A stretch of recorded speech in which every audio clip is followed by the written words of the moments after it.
What's up, everybody? Matt Kajeski here, back again with the Stokastic channel. And today I'm here to talk about some college football DFS ahead of the Friday slate, December the 30th in bowl season. Before we get started, make sure to hit that thumbs up button, subscribe to the channel, and hit the notification bell so you know when this and all other content goes live. And if you're listening to this on podcast, leave a rating, review, subscribe over there. It helps a ton, so thank you if you've done that. Before we get started, we are brought to you guys today by No House Advantage, and they have a new first match deposit bonus up to $100 and a couple ways to play over there. It's player prop centric. They have a verse the house feature where you're making lineups of player props where you can up to 21 extra entry fee if you get those correct. But they also have pick'em contests, which is you in a tournament style showdown against other opponents. And they have massive prizes up to $25,000. And better yet, a lot of these are overlaying.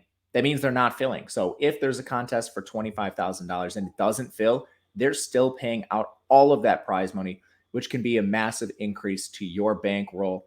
Make sure to check them out. $100 first match deposit bonus. Link in the video description below. Bring you behind the glass. Talk to you about this 5-game slate on Friday. We kick things off with a banger here. It's NC State taking on Maryland. The spread is -1 in favor of NC State, 46 total overall. Not that great. And right away, we have some concerns opt-out wise. We'll start with NC State, 87th in pace, 52% pass rate. I think this probably comes down based on Devin Leary being gone from the team. MJ Morris has returned to practice, but he's splitting first team reps with Ben Finley. Unless we get clarity on this in the next 24 hours, I think they probably split snaps, which makes this almost a situation to avoid entirely. I would like Morris more because he's mobile, but no confidence here. Team totals are really low. I don't think you're trying to stack this NC State team. But we do have some interesting backfield potential news here. Demi Sumo Karngbai hasn't played in 2 weeks, not on the depth chart.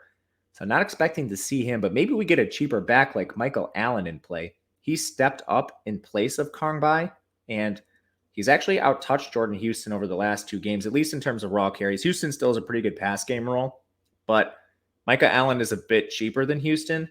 I think you could throw a dart on one of these two guys, but we're still talking about pretty limited upside. Neither averages even 50 yards on the ground per game, and Maryland's played pretty solid defense actually this year. Receiving game, I think you're mostly intact, but Devin Carter leaves. That should consolidate opportunity for Thayer Thomas, Keon Lesane, and Daryl Jones. But they mix and match players here. You'll see Porter Rooks on the field. You'll see some Julian Gray. They use Trent Penix as a tight end. He hasn't played a lot recently. And I don't know how much we want to stack these guys either, especially with the quarterback concerns. Maybe a one-off here and there, but I don't have a lot of interest in this pass game overall. And it might be one that I fade entirely, especially based on the prices. Like, none of them are very cheap. You're talking about 6.2K for Thayer Thomas. I think you could just do more with that salary overall. And none of them have consistent routes. Thayer Thomas is the only one that's been above 80% recently, other than Carter, who's no longer there. Second for me would probably be Lesane, but again, this is pretty thin. The Maryland side, 57th in pace, 51% pass rate. Taulia Tagovailoa allegedly is going to play in this game. He's not shown the same upside as last year. Maryland's run a little more. They've played a little slower. He'll also be down a bunch of receivers here, which is tough. He doesn't run. So the 253 yardage average per game for Tagovailoa is fine, but you're kind of talking about a limited ceiling player at this point. Part of the reason we stacked him so much last year is he was throwing the ball nearly 40 times per game. That number's down to 32 this year. There's an outside chance we stack him, but again, still 22.5 implied team total, which isn't great. NC State also lives through their defense and slow play. So Tagovailoa is in play, just not my favorite player. The backfield's going to be a committee. They typically are using 3 guys between Roman Hemby, Antwain Littleton, and Ramon Brown. Hemby leads the group, 16.5 touches per game, 77 rush yards. He does average another 24 as a pass catcher. So I think he could be useful in tournaments. But ultimately, it's that price that keeps me away from him. $6,900 for a 3-way timeshare. It's a bit expensive. He does offer a contrarian pay up spot, but for the same reason, maybe you just go all the way down to Ramon Brown, who had 8 carries in the last game. He's $3,200. You could do worse. Don't love this backfield overall. Among the receivers, Raheem Jarrett opted out. Jacob Copeland opted out. We're looking at a lot of players that are gone. Jayshon Jones will be there. 12 targets in the last game. He's immediately the stacking option I want to get to first and foremost. Demas is going to the draft. I don't think we see him much. Honestly, the number 2 for me is probably Ty Felton. 5 targets in the last game for him, 3,500. You could do a lot worse than Ty Felton too. He's my preferred price-adjusted play in this Maryland offense, but this is also pretty thin in a game that I don't see myself getting a lot of overall, just for the record here. And I want to double check the Demas stuff before we move on, because I had this off the top of my head and forgot. Yeah, he's listed as an opt-out. So with that, I'm anticipating the top 2 being number 1, Jayshon Jones, and number 2, I think, is going to be Ty Felton. Number 3, I would think, is Octavian Smith, in that order. Let's go to our second game. It's Pitt versus UCLA, 54 total, so a little better here. 7.5 point spread in favor of UCLA. This has ebbed and flowed a lot. I've seen it as low as 5.5 in some spots, and we have a lot of news we're waiting on, so maybe this will change by the time you watch the video. Pitt is running an entirely different offense compared to last year. 111th in pace, 44% pass rate. You also have Keaton Slovis gone, so we're moving forward with Nick Patty, who's awful, and a really slow run-heavy game. Even if they're down, I don't see them really opening it up with Patty. He's also transferring after this game. Just only the largest of tournaments would I consider him. He's not mobile. He's not a good passer. I would maybe probably play MJ Morris if he got the start over Nick Patty. He might be the worst quarterback on the slate. The running back, we lost Israel Abanikanda to opt out. I don't think this is as impactful. Rodney Hammond actually started the year as the lead back. In their 4th most recent game, we saw Israel Abanikanda out.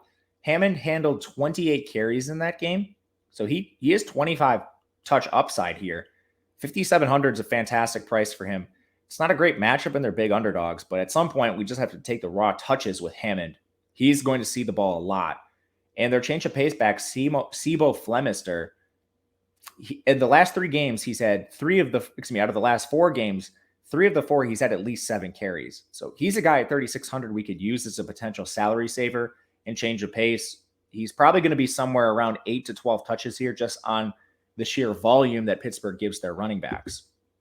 In the receiving game, mostly intact here. They're not really rotating much. It's Jared Wayne is the wide receiver 1. 92 yards per game is solid for him, especially considering how run-heavy this team is. He's 7K, so he's not going to be a value, but he's certainly playable based on a lack of alternatives in the slate. Kanata Mumfield, kind of priced in the middle here.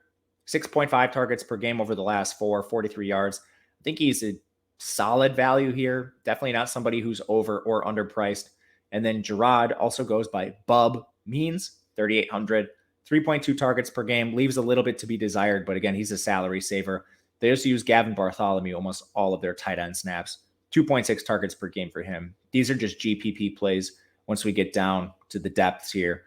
And Jaden Bradley, transfer, a lot of these ancillary guys aren't going to be there for this team, so perhaps routes are even more condensed. UCLA, 13th in pace, 45.5% pass rate. Allegedly, DTR is playing in this game. I'll believe it when I see it, but if he plays, he's still a great option, even at 9,600. 631 yards rushing this year, averaged about 240 as a passer on 30 attempts. Pittsburgh's defense is good, but they're not going to be fully healthy here. Just a couple opt-outs here and there, a couple transfers. If he doesn't play, I think Ethan Garbers draws the start. Not as much intrigue, especially at 8,800. He's priced way up compared to some of the other guys we have on this slate. So I'm looking more at DTR or passing here. Backfield's the same. Charbonnet allegedly is going to play. He averages 24 touches per game, 136 rushing yards, and he averages 32 receiving yards. Just one of the best values on the slate if you can guarantee he's going to see the full allotment of snaps. There's also a chance he doesn't play at all. If he doesn't, Keegan Jones should handle most of the work. He's back healthy. He missed 2 of the last 4 games down the stretch, but he's practicing. He should be fine, and he would immediately pop as one of the better values in the slate as well. TJ Harden, Colson Yankoff, they would just handle change of pace duties in this instance. At receiver, Jake Bobo allegedly going to play here. 66 yards per game on 6.6 targets for Bobo. He's fine if he plays and if DTR plays. If that does not happen, he's a bit overpriced here. The same with Casimir Allen, who's entering the NFL draft. He's allegedly going to play here, 36.5 yards per game for Kazmir Allen. Also gets a carry here and there. Again, I'm pretty weary of all of these pass catchers just because I'm not sure if DTR plays. I'm not sure if some of them play, Allen and Bobo specifically. Cam Brown should be the 3. And from there, I guess let's play the game. What happens if either Bobo or Allen miss? In that instance, I think Cam Brown immediately becomes, 1A or 1B in the offense. His route rate recently has been 74%, 89%, and 64%. I think the number 2 would be Logan Loya, and the number 3 would be Titus Makio Atamalala. Excuse me, Titus, if I butchered your name. Tight end is a bit of a rotation here. Michael Ezekiel's the number 1, but this is not something I'm trying to really stake my flag in the ground for at this point. I'd rather play your ancillary receivers like Cam Brown or Logan Loya rather than taking a dart on any tight end for this offense. But it's tough. This is one that requires more late news monitoring than most situations. Game number 3, we have Notre Dame, South Carolina. This game is a 50 total, 3-point spread in favor of Notre Dame. Seen it down at 2 in some spots, and I've also seen the total rise a little bit. Notre Dame is really slow, 115th in pace, and they pass 40% of the time. Drew Pine is in the transfer portal, and we also have Tyler Buckner back from injury, but he's splitting time at quarterback. I think Buckner ultimately draws the start here, and there's a chance he plays every snap, so he's the guy to look at. He's very mobile, but he hadn't shown a lot as a passer, only 189 yards per game for him on 25 attempts. I don't see the offense changing drastically with him under center. So to me, this is probably a stay away outside of large GPPs. Maybe you throw a dart on him in Showdown or something, but I think there's better quarterback plays to get to, especially like if DTR plays, even price adjusted, he'd be a massive increase, a massive step up over a guy like Buckner. The backfield, it's kind of a 2-horse race at this point. They've phased out Chris Tyree a lot. So at 4,900, he's immediately overpriced. Logan Diggs and Audric Estime have been the 2 backs they've used most of late. And Logan Diggs is out carrying Estime by a fair amount over the last 2 games. Second most recent game, 15-11. Most recent game, 12-6. It's still close between these two, but ultimately pricing is going to dictate a slight preference towards Diggs for me. 6,100 for Estime, 54 for Diggs. South Carolina is allowing 5 yards per rush attempt to opposing backs, and they're outside the top 100 in run defense. So I think taking some shots here makes some sense, especially considering the uncertainty with a lot of running back positions on the slate. In the receiving game, Michael Mayer is not playing. He is not even close. He's the best receiver by a wide margin on this team. So losing him is very impactful, and that's another reason why I think they maybe just go run heavier. So without him, I think your top 2 receivers are going to be Braden Lenzy and Jaden Thomas. I know Lorenzo Styles technically is the second most targeted receiver, but holy smokes, he's been rough down the stretch. Here are the last 4 games in his routes. 15%, 55%, 35%, 50%. Meanwhile, Lenzy and Thomas have both been above 60% in every one of those games. And in the most recent game where you had Styles at 50%, Braden Lenzy was at 93 and Jaden Thomas was at 83. I think it's pretty clear that Styles is falling out of favor a bit here. You also kind of have the emergence of Deion Colsey, who's been at 30% of the routes or more in 3 straight games. The coaching staff's been hyping him up ahead of the bowl game. So I think he's somebody to maybe look at just due to lack of alternatives. And if I were picking a backup tight end here, I think it's Mitchell Evans. He had a 42% route rate in their second most recent game. Min price, I mean, we're talking pure dart throws at this point. But he would be the guy I lean to, just briefly. Otherwise, I'm just going to play Lenzy and Jaden Thomas. They're cheap enough and close enough where I'm not sure I want to gamble on the tight end position here. Ultimately, I'm not sure I want to gamble on Notre Dame pass catchers at all. South Carolina, 90th in pace, 51% pass rate or thereabouts. Facing a pretty tough matchup against Notre Dame's defense. They'll be down a couple starters there, but nothing crazy. Foskey won't play. Their number 1 corner won't play either, but they're still pretty solid on defense. Rattler, he's been a game manager for most of the year outside of like this surge forward down the stretch. I mean, some of the crazy upsets beating Clemson and Tennessee. Rattler only has 19 rushing yards on the year. He's only averaging 232 as a passer. So I think people might be clouded by recent play with Rattler and try to play him, which you can do. But I would caution against that if we think more people are going to click his name than they were prior. He still has a very shaky body of work as a signal caller. But at the end of the day, a lack of alternatives might drive us towards Rattler anyway. I still think there's some quarterbacks in the later games we'd rather play, but Rattler's at least in the conversation for playing when before it was a complete mess. In the backfield, we're losing number 1 and number 2 rusher, Marshawn Lloyd transferring. Number 2 rusher was Jaheim Bell, a tight end, which is insane, but he's gone too. Luckily, all reports indicate that Juju McDowell and Christian Beal-Smith will be back healthy for this game. I mean, in the beginning of the year, this was a 3-way committee between Lloyd, McDowell, and Beal-Smith. Now we're reducing that to 2. So I think you can gamble a little bit with Juju McDowell and Beal-Smith. I prefer looking to McDowell, just a slightly cheaper price tag. I think he has a better touch floor. He's an awesome pass catcher as well, too. They use McDowell a lot in the pass game. So that's something I think we can focus in on. He has 25 targets this year. Beal-Smith has 4. So that'll split the difference for me if taking a South Carolina back. I think they're GPP viable. In the receiving game, holy smokes, no Jaheim Bell, no Austin Stogner. Antwain Wells is there, though. 6.9 targets per game, 76 yards. He's been really involved lately. 9 targets per game over the last 4. I think that is solid for this team. But once you get beyond that, South Carolina's really rotated pass catchers, which makes this kind of hard to talk about. You're not going to see some of the ancillary players like Josh Vann isn't going to play here. He's a torn ACL. He was their 3rd most targeted receiver on the year. I think this consolidates opportunity for Antwain Wells, Jalen Brooks as the 2. And then I think a player like Xavier Legette might see more work. Again, this is pretty risky once you get below these guys. Route rates recently, just over the last couple games, Wells and Brooks were both at 90% or more, which should give you some confidence, but things turn south pretty quick. Josh Vann, again, he's injured, but you had Amarian Brown, 35%. Nate Adkins, a tight end, 52%. He actually probably plays a lot more here without Stogner or Jaheim Bell. Maybe you could get to Akins at 3,500. But ultimately, he's so close in price to Brooks at 4,100 that I'm not sure you need to play any of these other really cheap receivers here.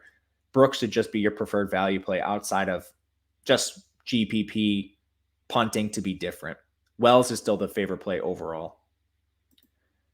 Ohio, Wyoming, maybe the weirdest game on the slate. 2.5 point spread in favor of Ohio, 41 total. Wyoming's in shambles from the transfer portal. Ohio is intact. Both of these teams are outside the top 100 in pace. Ohio's 109th, 48.7% pass rate. That's going to fall. Curtis Rourke is injured. They've moved forward with CJ Harris, who has good mobility. He hasn't shown much as a passer, but I'm not sure it matters here against Wyoming. Wyoming is outside the top 100 in run defense. We know Harris exploits that. So he immediately pops out as a salary-saving option at quarterback. I think you can use him pretty clearly, too. Should have a lot more success than he did in the MAC championship. But really the guy we want to get to is Say Bangura. Holy smokes, he has taken on a monstrous roll down the stretch. 21 touches per game on the year, 85 rushing yards, averages another 17.5 as a receiver. He hasn't seen fewer than 23 touches in any of the last 4 games. In that span, 23 touches, 24 touches, 28 touches, 24 touches. And I mean, some of these games they were losing, or at least trailing. He is an awesome role, and he should be one of the preferred running back plays on the slate. They're not even using change of pace guys. In the receiving game, Sam Wiglutz has been a straight alpha for them. He's the former walk-on at Ohio State, transfers to Ohio. Phenomenal route rate for him, above 90% in each of the last 3 games. He's your locked-in number 1. They will rotate behind him. Last game, Miles Cross, 67% of routes. Jacoby Jones, 67%. James Bostic, 48%. So among that group, they're efficiently priced. I think Cross is probably your number 2. Even though he's 4th on the team in receiving, he's their 2nd most targeted receiver. And that probably wins out here more often than not. You could still play Jones and Bostic for sure. But Cross, price adjusted, would be the number 2 for me tentatively. Holy smokes, Wyoming. This is the toughest team to talk about. 119th in pace, 39% pass rate. Andrew Peasley's played most of the year. He has 330 rushing yards, which is his only redeeming quality. He averages 126 as a passer, which is downright horrible. I don't think we want to play him, But who do we play at running back is the biggest question. Generally, you're targeting Titus Swen, but here's who's out for this team. Swen, transfer portal. Joey Brash, transfer portal. DQ James, injured. Dwayne McNeely, injured. They only have 2 running backs on the roster right now who have a scholarship, and neither of them have carried the ball once this year. You're not going to see their names on the screen if you're watching on YouTube. Their names are Jordan Vaughn and LJ Richardson. Now, those are the only 2 scholarship backs. They also have some fullbacks. So Dalton Strauss and Caleb Driscoll play fullback, and maybe they get a couple carries. Even like Parker Christensen, who is a fullback tight end hybrid, he hasn't been practicing this week. So I fully believe the 2 scholarship backs, Jordan Vaughn and LJ Richardson, handle the bulk of the carries. And even worse here, LJ Richardson was stranded in travel. He didn't get to the team till Tuesday. What a disaster. The only redeeming qualities, these guys are the stone minimum. So do you have a chance to get like 20 carries with Jordan Vaughn, maybe at the stone minimum? Should at least be on your radar. And the same can be said for Richardson. At receiver, Josh Cobbs is gone. That's a huge problem for them. He's their number 1. Nothing else to say, really. A lot of Isaiah Nair comes to mind where he opted out last year. Parker Christensen's injured. I don't think he plays. He hasn't been practicing. That leaves Wyatt Whelan to handle number 1 duties here. 24 yards per game on 3.9 targets. That's an issue. Trayton Welch, he's their tight end. He should be their 2. 19, almost 20 yards per game on 2.2 targets. I think Will Pellissier is their number 3. And we're generally not targeting anyone below that. So, I mean, holy smokes, this is rough. But just to give you an idea of the routes, because we're gambling a lot on playing time, and we've had some injuries. I think Wyatt Whelan had an 84% route rate last game. That's solid. Welch, he should be the next guy up. And they used Jackson Marcotte a lot in their most recent game at tight end too. We should say his name, 77% route rate. If you don't have Welch playing for some reason or Christensen misses, I think Marcotte probably plays a lot here too. Generally, this team is using 12 personnel. So on the field, most of the time, I'm expecting Welch, Marcotte, Whelan, and Pellissier. It's going to be tough to decipher, but that's my best guess. Final game here, probably the most interesting for DFS. Clemson, Tennessee has the highest total, 63.5. Spread is 6 points in favor of Clemson. You've just got injuries and more opt-outs on the Tennessee side, but we'll start with Clemson. 59 total here. Again, they're 6-point favorites. Pass rate of 46.5%. Biggest news, DJ Uiagalelei in the portal. It might be addition by subtraction. Cade Klubnik has been solid in really just guest appearances. Appears to be mobile, 88 yards on the ground. Can't look at his passing stats for anything right now, but maybe Clemson opens it up a little more, trying to evaluate him in this game. At 6,900, the implied team total is far and away enough to target for DFS. I'm going to be taking shots on Klubnik. Just lack of alternatives in the high game total here render itself where you should probably be playing some him. He's also cheap. He's 6,900. And in the backfield, Kobe Pace transferred. That leaves Phil Maffa and Will Shipley to handle their 1-2 punch as they have most of the year. It's about a 65-35 split, 70-30 split in favor of Ship. But Maffa is involved as well. Because of the lack of alternatives on this slate, I think Shipley ends up being one of your safer running back plays, even in the timeshare. Went over 1,000 yards this year. There's no real questions with him. And Maffa is a cheaper change of pace. You could rotate in and out for tournaments. In the receiving game, a lot of players opted out or transferred. Bo Collins, he's injured. You lost EJ Williams. We also lost Dakari Collins earlier this year. I think this should narrow opportunity for your top 2 pass catchers in Antonio Williams and Joseph Nada. They've already been your top 2. And Williams is an underclassman, so he can't do anything. He's the number 1 here. Davis Allen still should be fine at tight end, I believe. Haven't seen anything on him, so just monitor his status. And then beyond that, I think the new wide receiver 3 is probably a rotation between Brandon Spector and Adam Randall. Randall's a guy I have a lot of interest in at 3,100. If he were to see more routes, I think that would be interesting. And again, we're kind of looking at this 2 ways with Clemson. Maybe they throw the ball more with Klubnik. They're certainly not going to run him as much as they did Uiagalelei. And then does that lead to more efficiency for these pass catchers? You know, if you had like Trevor Lawrence level efficiency or even like 75% of that, these players would be priced way higher on this slate, and they're just not right now. So with the uncertainty for Clemson, I like stacking this team for the first time all season long, and I don't think people are going to do it just because we haven't seen it yet. Tennessee, 4th in pace, 46% pass rate. We move forward with Joe Milton, Hendon Hooker, the ACL. Milton has some mobility. He's not Hendon Hooker for sure, and he's He's got a rocket arm, but he's definitely not as accurate as Hendon Hooker. But it's another situation where you've got a high-powered offense, a high total game. I think Milton's worth taking shots on in tournaments because of that. I'll be playing him and Klubnik in a lot of lineups together. The backfield's a three-way rotation right now. Jabari Small, Jalen Wright, and Dylan Sampson's been playing a lot too. If you can, I'm trying to get to Jabari Small just as the safest of these players. Averages 13.3 touches per game. I'm not sure what the issue with Wright is. He actually has the most yardage of this team, especially on the ground, and he's carried the ball less than Jabari Small, but they seem to view him more as a change of pace. I think Small is the safest if gambling on the situation. And then receiver, this is one to talk about for sure. No Jalen Hyatt, no Cedric Tillman. That means we're going to have Brew McCoy and Ramel Keaton as your top two for sure. And I think Squirrel White is the favorite for number 3 duties, just based on what they've done in situations like this earlier this year. Most recent game, Squirrel White had a 91% route rate. And we also had transfers of cheaper players. Jimmy Callaway, he's gone. And Holiday's gone as well, too. So you don't even have those players to potentially siphon off a route here or there. I think it's McCoy, Keaton, and Squirrel White on most of these snaps. And then tight end should be a rotation between Princeton Fant and Jacob Warren to round out this team. But I think you want at least one Tennessee pass catcher based on pricing and volume and game environment. But that'll do it for us. Let me know in the comment section what you think of the breakdown. Hit the thumbs up button on the way out. Subscribe to the channel. If you've done that, it helps us a ton. So thank you. If you want to reach out on Twitter, I'm at Matt_Gajewski. We'll be back breaking down the playoff and all the rest of the games. So stick around. Make sure to catch those. Until then, good luck, everyone.